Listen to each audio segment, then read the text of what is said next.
Welcome to Afternoon Light, the podcast of the Robert Menzies Institute, hosted by Georgina Downer. On his first visit to India at the end of 1950, Australia's Prime Minister Robert Menzies said on a broadcast on All India Radio, "There are common principles, ideals and methods which we share, quite irrespectively of the obvious differences in our historic and cultural backgrounds. For the Australian visiting India, there is much common ground to be found. It is pleasing to us and I believe pleasing to you." Today, the importance of India to Australia cannot be overstated. It's one of the largest sources of our migrants, and our strategic posture and relationships such as the Quad put India front and centre of our thinking. But in the Menzies era, with a newly independent India taking a leading role in the non-aligned movement, things were not so straightforward. Robert Menzies and Indian Prime Minister Jawaharlal Nehru famously did not get on. Despite this, for the early part of the Cold War, India was Australia's largest aid recipient. Joining me to discuss Australia's relations with India during that time is policy analyst Dr. Teesta Prakash. Welcome to Afternoon Light, Teesta. Thank you for having me. Oh, great to have you on the podcast, and great to have a bit of a contest of ideas here, because we have in the past had Dr. Meg Gurry on the podcast talking about exactly the same topic, but with a different perspective. So I'm really interested to hear your take on Australia-India relations in this sort of early Cold War period, and the importance or not of the Menzies-Nehru relationship or lack thereof. So, Teesta, I thought we might just start off by considering, why is there this impression that Australia really ignored or neglected the relationship with India during that Menzies era? Not just for the Cold War period, I think from Menzies-Nehru moving on to the Rajiv, Bob, Hawke era to the Morrison-Modi era, there's always been a big focus of the Australia-India relationship analysis is derived from the chemistry or the lack of the chemistry of these leaders. And that's really what Meg Gurry's work and most of the scholars who work in this area really focus all their energies on. And rightly so, right? Because initially, especially during the Cold War period, leaders carried so much personality and they carried so much almost unchallenged power within their cabinet. You can say that for Menzies and Nehru at least. But I think there's this current debate, or I wouldn't say current, but ongoing debate about Menzies. Was there an animosity towards Nehru, or was it for disinterest towards Nehru? Because they're very different topics. The animosity argument obviously stems from the fact that there was just this basic difference in how they viewed the world, and that Menzies was very British to the bootstraps, pro the English era of Asia, whereas Nehru was the leader of this newly sprung decolonized state that was very young and obviously struggling with modernization and development. But they viewed the world from very opposing lenses. And so that it really fits very neatly to the narrative of animosity. But when you really dig into what really Menzies did, you'll find it's very complex. So it wasn't that Menzies was disinterested. So for example, the Kashmir issue, especially in the early 50s, Menzies was really almost hell-bent in trying to find a conclusion to it. And obviously the reason why he was so invested in the issue was from the perspective of the Commonwealth, because he did view that the Kashmir issue could potentially destabilize the Commonwealth. So it wasn't pure disinterest from Menzies' side. And, his foreign minister, Percy Spender, was really invested in trying to come up with a solution to how to solve the Kashmir era. Obviously, we know that hasn't happened. But 11 suggestions and solutions that were presented to Nehru, all that were not taken very well by Nehru, but funnily enough, all of them were accepted by Pakistan. So there was a lot of effort put in by Menzies, especially during the early 50s era, so very fresh when India had just gained independence. But there's the scholars who also argue from the notes of his high commissioners. Walter Crocker, in his book, mentions that in 1959, when Menzies was visiting India, he didn't even ask any questions about India to Crocker. So I think it was, to me, my personal analysis here is that there was significant interest, but it just got beaten out of him. He just got weathered down by just how complex India is and how solutions are very complex. And not to mention, time was not on his side. Personalities in the Indian cabinet were definitely not on his side. Not just Nehru. We always like to talk about Nehru versus Menzies. But we forget that Nehru had VK Menon. He had a lot of people who were supporting him who also didn't like Menzies. So it wasn't just these two men and these two countries. It was a structure.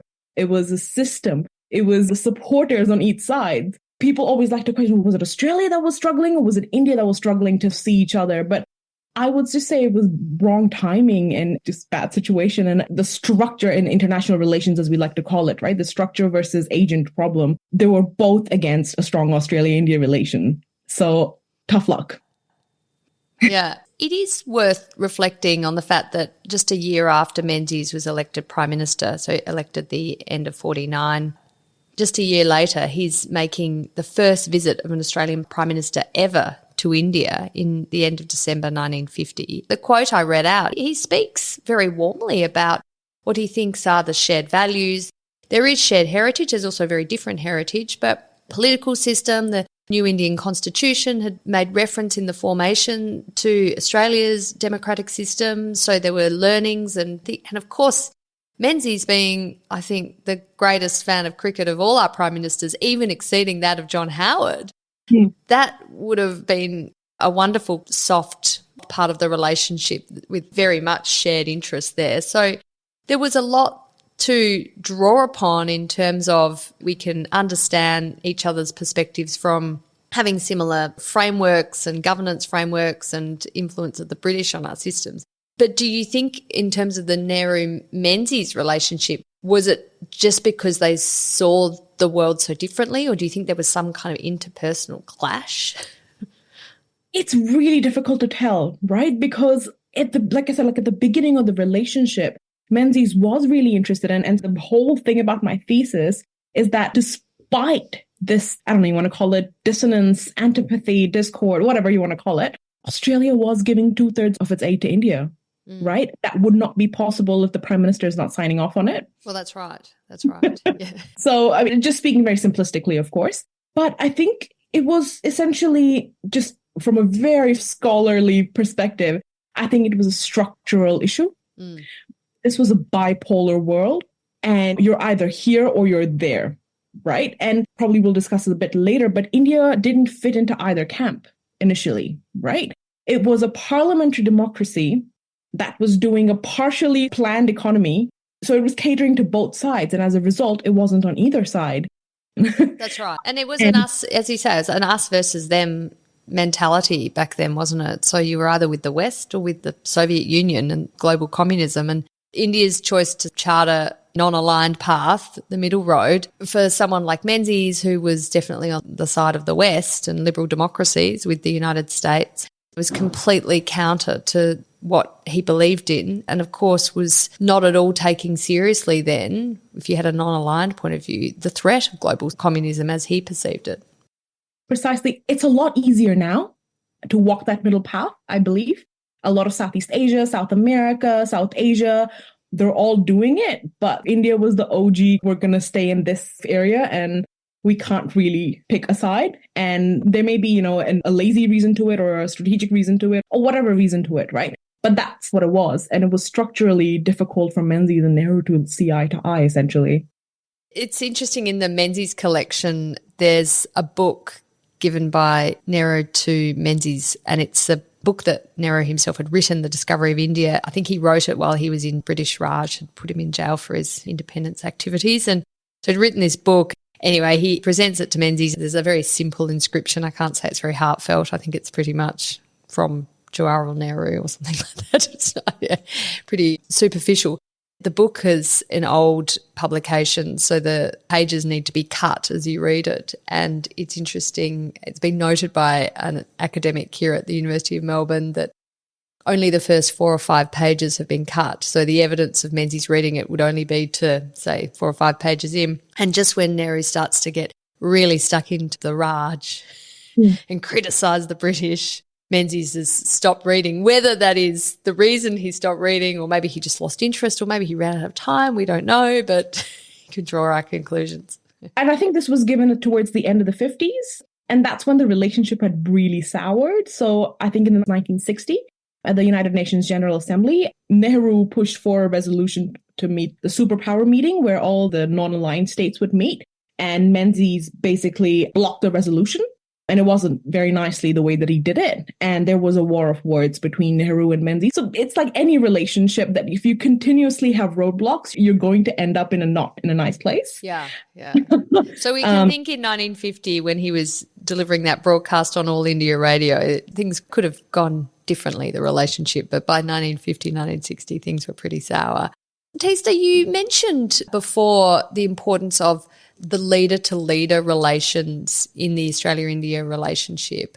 And I think it's true. Because the relationship is not a deep one, those leader-to-leader exchanges are actually really important. Whereas if you think of leader-to-leader is important for our relationship with Britain, of course, US, France, Japan. But because those relationships are so deep, there are defence links, there are huge economic links, people-to-people links, cultural links, on so many levels of society that even if the leaders don't necessarily admire each other or get on that well as people, it doesn't really matter that much.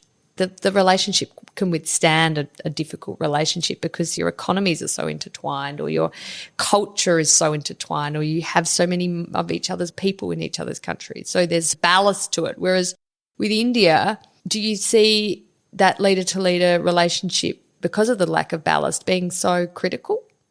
Initially, so during the Cold War period where we didn't necessarily have migrants because of the White Australia policy, we didn't really have an economic relationship either. India was quite low on the export list.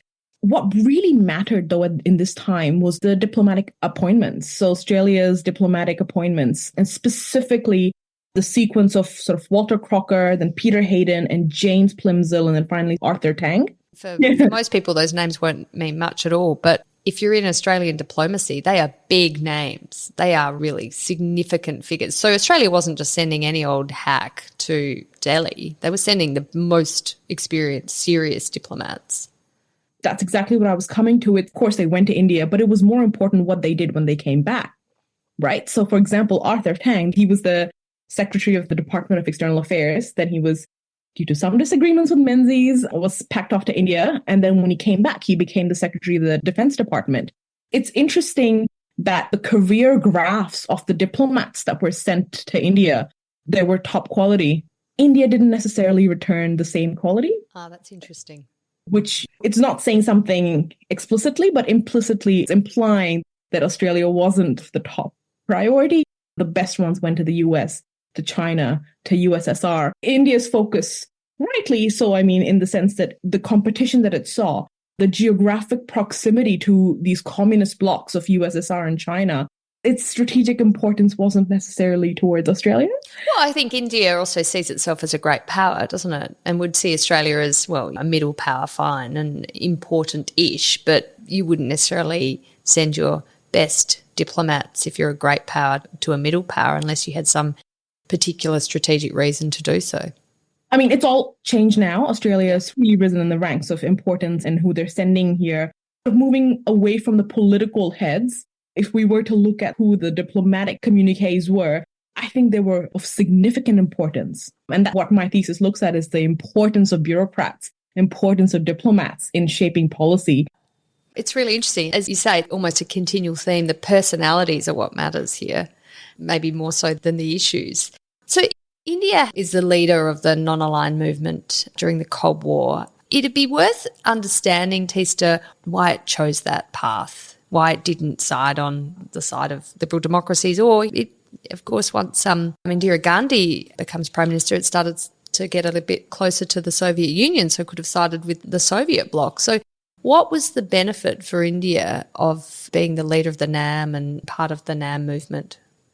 So I think we need to differentiate between Nehru's NAM, so Nehru's non-alignment, which basically he started, and then to Indira Gandhi's non-alignment, which is very different to Nehru's understanding of non-alignment. So to start us off, I'd like to say that when the non-alignment movement at the Bandung Conference in 1955, the circumstance for India was that it was a young nation that was struggling to cope with sort of problems of modernization with the immediate heritage of a colonial past, right? So there was impending problems of how to solve a development problem, how to make sure that a communist country that is sitting on your border isn't taking up your territory. And the answer to these problems was that India needs to be strategically autonomous, right? It has to guard its independence. It's just come out of a British colonial rule, so it cannot go back. So it was a survival mechanism, essentially, to make sure that it doesn't have to go into a hostile camp.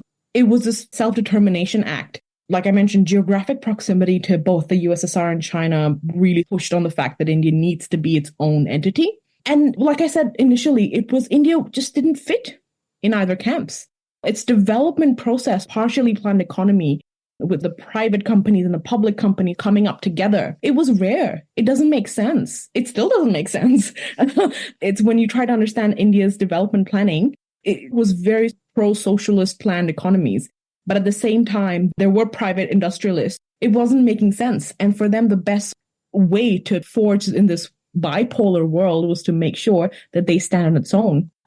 That's sort of an Indian exceptionalism, though, do you think? I mean, they obviously led a movement that was bigger than just India, and there would have been many nations who had the same view. They didn't want to take a side. They wanted to chart their own unique individual course through the Cold War. But India does, even with the Quad these days, there's things India is prepared to go along with. And then when it comes to Ukraine, has a different point of view from its Quad partners. There are not always relationships that India has aren't always as straightforward as, say, the perspective Australia brings to its relationships in terms of commitment to a certain ideological position or at least a conception of the preferred global order.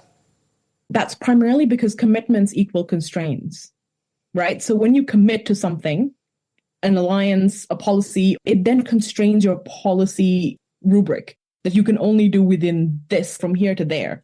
When you don't have this commitment, you can do whatever that fits your strategic interest, right? So essentially, it was a flexible approach then. Absolutely. And one could even say that moving forward, Indira Gandhi's non-alignment movement, which saw a lot more closeness to North Vietnam, to USSR, this flexibility allowed India to get close to sort of powers that a commitment wouldn't have. And then as we see, Indira Gandhi comes to power in 1966, that India is now the sole balance of power holder in the South Asian subcontinent, right? After 1971, Bangladesh becomes its own country. Pakistan is now in two parts. India has basically now got the balance of power in South Asia, which makes it a lot more stronger country than it was under Nehru. It gives it a lot more bargaining power, and therefore it makes India a lot more unreliable. So there's the tilt and then the movement of India from Nehru to Indira Gandhi in terms of balance of power. People question the non-alignment, right? Are you even non-aligned if you're signing a treaty of friendship and cooperation with the USSR in 1971? We saw the relationship between India and the US basically break down. Between Lyndon Johnson and Indira Gandhi, especially in the Vietnam War, the Tet Offensive, India did a big U-turn and basically just told the US off that we don't support you doing this. India became really close to North Vietnam. Ho Chi Minh and Nehru were very close buddies. They started the non-alignment movement. So there was this movement of India from becoming this newly independent young country to a more competent balance of power holder under Indira Gandhi. And therefore, questions were asked of India in terms of its intentions, in terms of its reliability, and in terms of its predictability. We don't know what big powers do. But Teesta, do you think, I mean, it's hypothetical here, but do you think that lean towards the Soviet bloc, not formal inclusion within it, but the leaning, non-aligned to leaning left, do you think that was a benefit to India in the end, or do you think that was a missed opportunity because it didn't participate then in the liberal economic order, the economic development that came with free societies in the West, you didn't see in the Soviet bloc, in the communist world? I mean, hindsight is 2020. Yeah, of course, of course. But at the time, India was in desperate need of development and modernization, particularly in the defense sphere. And no one was, well, there were only two parties, but the US wasn't willing to give India the military hardware and technology that India needed to make sure that China doesn't encroach and Pakistan doesn't encroach. Well, obviously not, given its concerns around India's reliability as a partner. And that's an interesting point, right? That it wasn't always like that. In the beginning, when India was the largest aid recipient of Australia, US-India relationships are very tight. And Australia-India relationships were quite close because there was this mutual understanding of backing off China. And one could even argue that these were the same motivations that really pushed off relations in 2020 when China, during COVID lockdown, basically was salami slicing India's borders, continues to do that. But once the deal with the Russians were signed, or the tilt was made, automatically that put US and all of its allies and partners suspicion of India. India was a stalking horse. If you include it in any regional association, whether it be ASEAN or what have you, right? You're essentially inviting Russia into your region. And that thought lingers still. Those discussions linger still when you want to do a harder cooperation. For example, currently Quad is a soft cooperation. If you want to transition to a soft one, is that possible with India's relationship with Russia? I mean, of course, they're now slowly coming off of their massive reliance on Russia, moving to France, to Israel, Sweden, in terms of getting arms and arms manufacturing. But at that time, there weren't this many offers on the table, right? There were only 2 offers on the table, and one was not willing, and the other one that was, you take what you can get. Yeah. Well, interesting. Let's rewind a bit, though, to those early Cold War years when India was the largest recipient of Australian aid. I think you said 2/3 of Australian aid was going to India. And it was the largest recipient of US aid too, is that right? So, I mean, this is amazing. I don't actually think that many people would appreciate how serious the commitment was of both the United States and Australia to India and its economic development. How did this come about? I mean, was this all about if we help a country like India develop economically, it won't then fall into the arms of global communism? Was it just about strategic element, or was there a sort of humanitarian, we've both been British colonies, let's help each other type sentiment? We can't ignore sentiment, and I'll come to that in a second. But largely it was this, from Canberra's perspective, there was this drive to gain strategic goodwill in India. Now, Australia knew that it will never be able to compete with the US aid or the multilateral banks or World Bank, the aid that it was giving to India. They knew that Australia will always be dwarfed when you're comparing. But comparison is a thief of joy. Australia was very, again, going back to the diplomats, right? R.G. Casey, who was the foreign minister between 1951 to 1960. He was also the governor of Bengal during 1944 to 1946. And that would have been an appointment but the British made of him, yes. Right. Yeah. And he went straight from that to this role. And during his time in India, he was very close to Mahatma Gandhi. He was a key interlocutor between the Congress and the British government. He was very close to industrialists like G.D. Birla, Birla is still a very prominent industrialist family in India. He was very deeply understood what the needs of India are. And most importantly, he understood the difference between the West and India when it comes to development needs, when it comes to economic priorities, when it comes to how politics interlocks with policy. So he had a very nuanced understanding of India. And most importantly, he was the governor of Bengal when the famine happened and that killed about 1 million people at that time. It really made him understand the importance of agriculture. And he knew that that was the backbone of India's economy.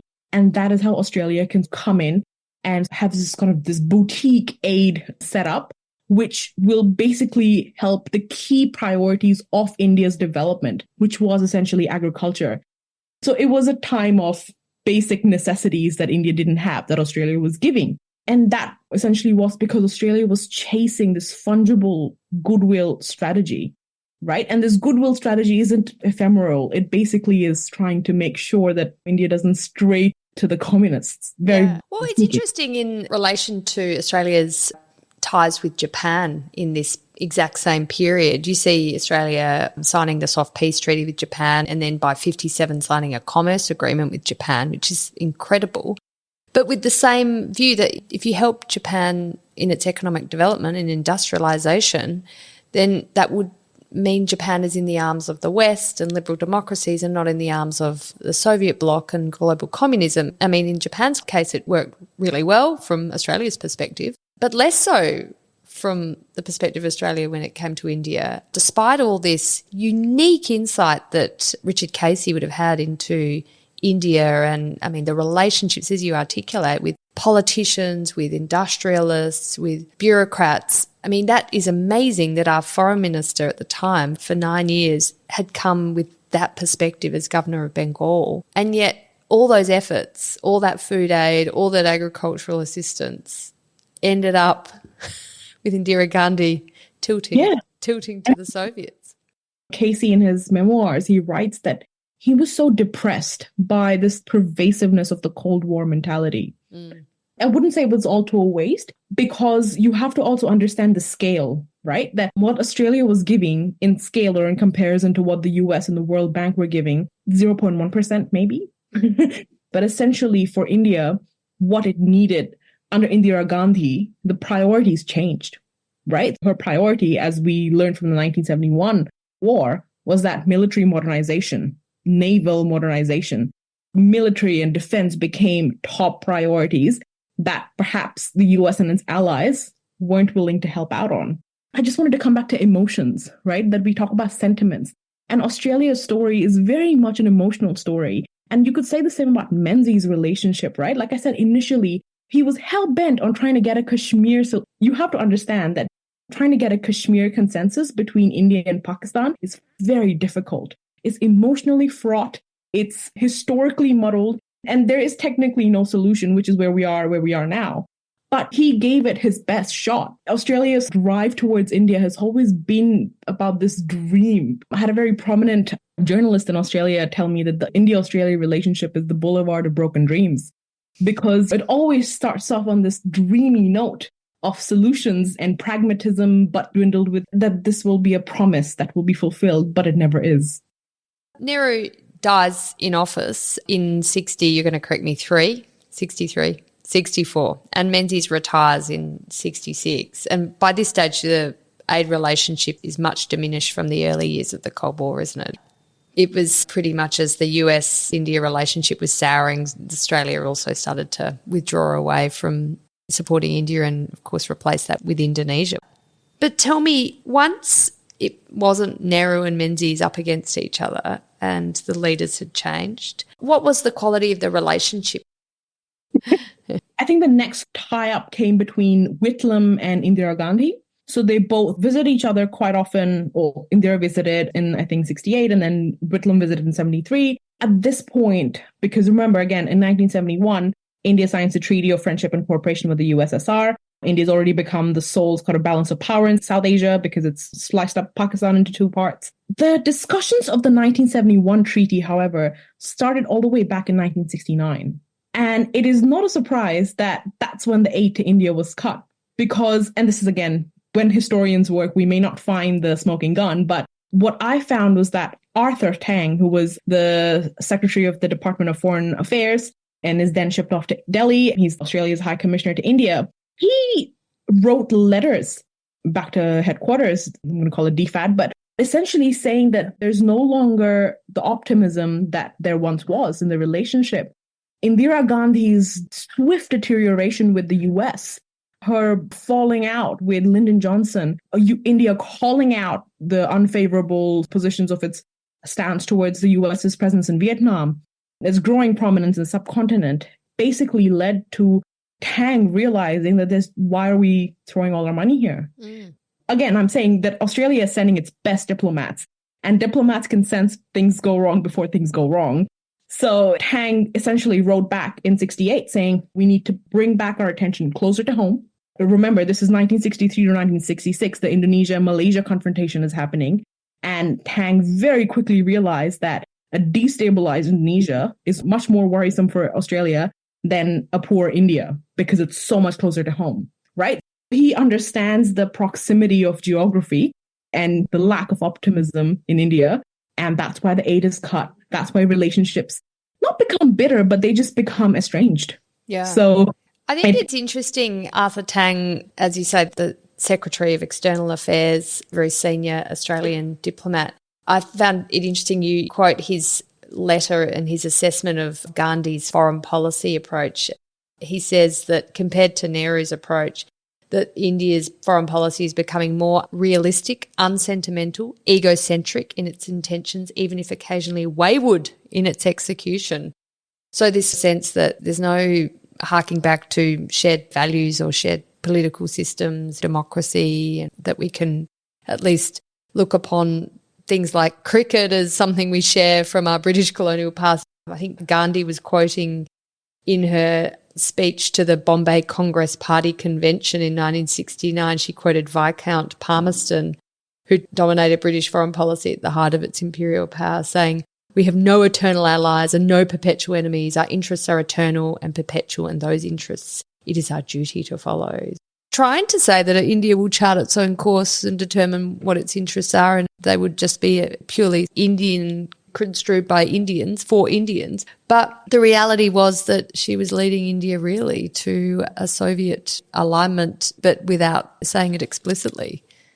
And therein lies the difference between Nehru's non-alignment versus Indira's non-alignment. Nehru's non-alignment was about idealism, was about development, was about working that middle path because India didn't fit in. But Indira's non-alignment was about hardcore realism, hardcore realpolitik, about the survival of the self is the utmost importance. And the domestic politics at that time in India were quite fraught because this was a time where development wasn't put as a key priority, because while there was the 5-year plans happening, but defense was now seen as India's defense, whether that be through breaking up Pakistan or signing up with the USSR, that was a key priority.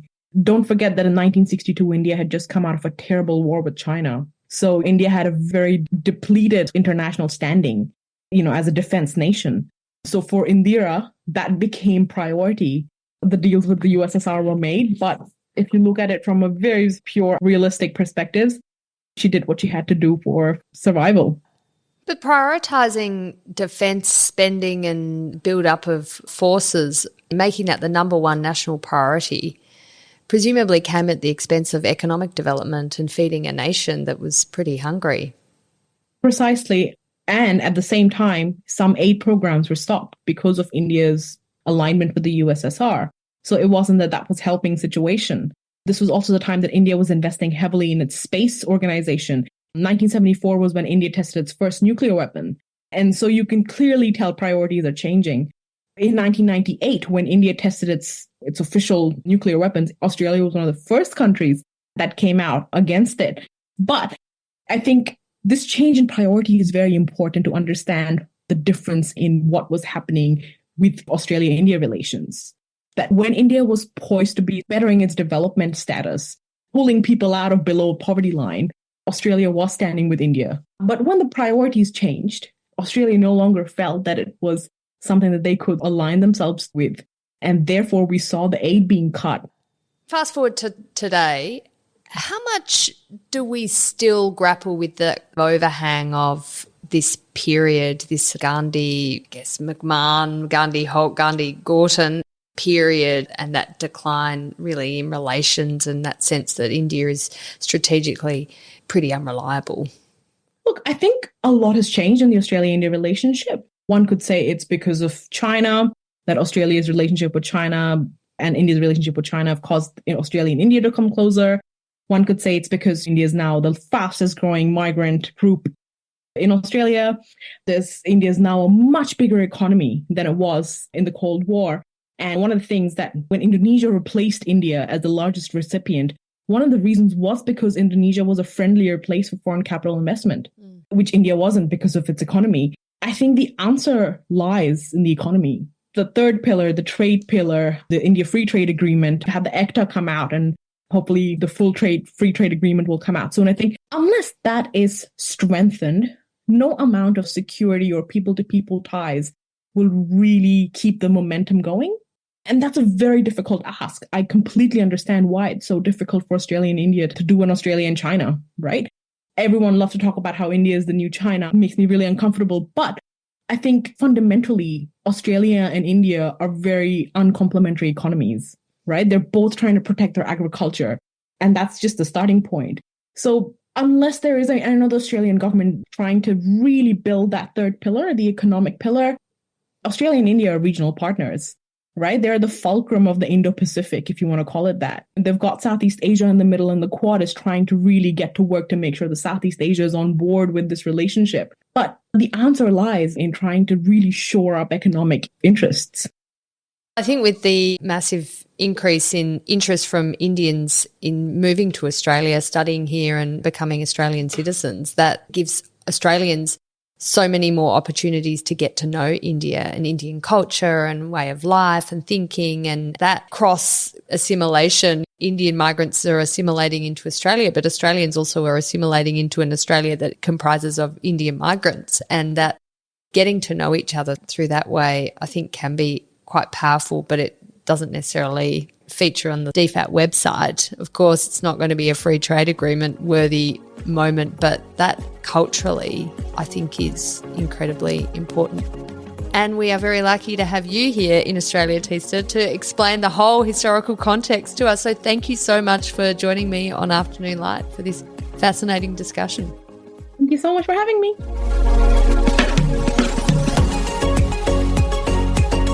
That's it for this week's episode of Afternoon Light, the podcast of the Robert Menzies Institute. Please make sure to subscribe and catch up on our latest online content on our website or on Twitter, LinkedIn or Facebook.